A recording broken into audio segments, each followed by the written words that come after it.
the Financial Review, have obviously leading with the historic decision with the US and the UK. But one story that is really interesting is coming from the AWU. Give nuclear power a go. Australia's planned acquisition of nuclear-powered submarines would pave the way for a domestic nuclear industry, if only there were bipartisan political support, the government believes.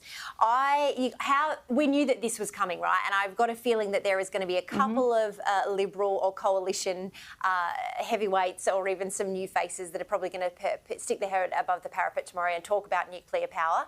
Is it time we started, pulling on our big girl pants and having a discussion about, nuclear power moving forward?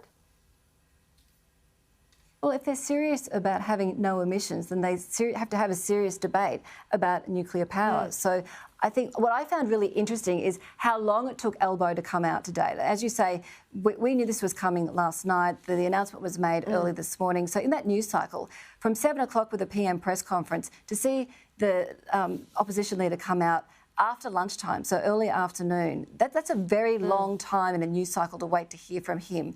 But it was good that he came out and said that he welcomed the nuclear submarines, but was very clear that he didn't want nuclear domestically here.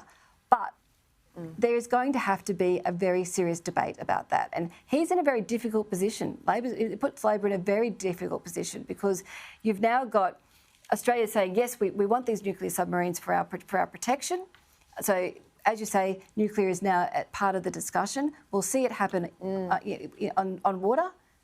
We need to see it happen on land. Yeah, definitely think you've got a point. Now, it's going to be really interesting to see how that debate sort of plays out over the next couple of weeks. Another story on the fin, which kind of got buried a little bit today, but is equally as important. The employment and jobless rate have both fallen.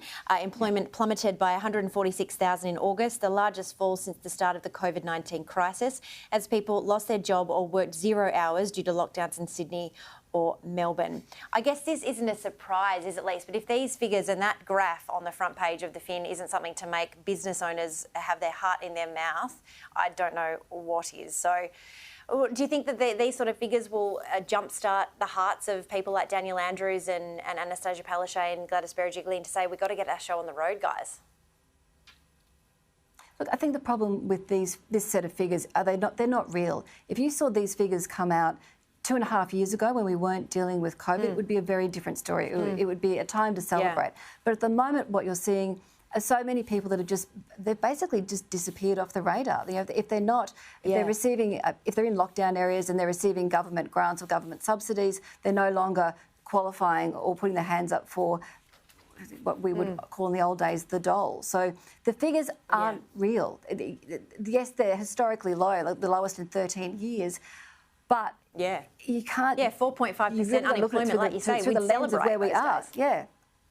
Yeah, but they're just not real figures. And it's going to be quite frightening, I think, once we get past the lockdowns and we do get the double vaccine and we do open up again, where we are actually sitting then. That will be the real figure. Yeah, sure. And that's the figure I think that will be frightening.